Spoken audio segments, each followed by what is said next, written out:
হলিউডের জনপ্রিয় অভিনেত্রী নাটালি পোর্টম্যান চলতি বছরের ফেব্রুয়ারিতে স্বামী বেঞ্জামিন মিলেপিডের সঙ্গে নাটালির ১১ বছরের দাম্পত্য জীবন আনুষ্ঠানিকভাবে শেষ হয়। অবশ্য বিবাহ বিচ্ছেদের আবেদন করেছিলেন তারও ৮ মাস আগে। তাদের বিয়ে বিচ্ছেদ হয়েছে বেশি দিন হয়নি, মাত্র ১ মাস। এরই মধ্যে নতুন প্রেমিকের সঙ্গে ডেটিংও শুরু করেছেন ব্ল্যাক সোয়ান খ্যাত এই তারকা।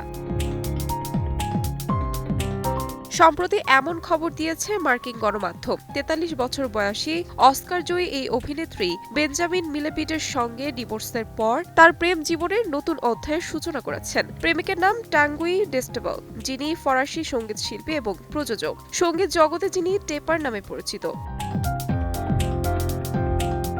নাটালির অভিযোগ, মিলেপিড বিবাহ বহির্ভূত সম্পর্কে জড়িত ছিল, যার কারণেই তাদের বিচ্ছেদ ঘটে। পারিবারিক জীবনে বেশ অশান্তিতেই ছিলেন বলে জানিয়েছেন নাটালি।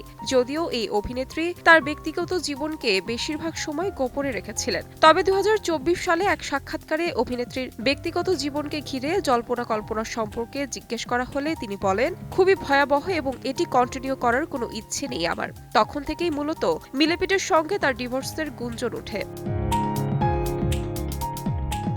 নাটালি ও মিলেপিডের প্রথম দেখা হয় ২০১০ সালে ব্ল্যাক সোয়ান সিনেমার সেটে। যে সিনেমাটি অভিনেত্রীকে কেবল একাডেমি পুরস্কারই জিতিয়ে দেননি, বরং ২০১২ সালে তিনি যে পুরুষকে বিয়ে করেছেন তার সঙ্গেও পরিচয় করিয়ে দেন।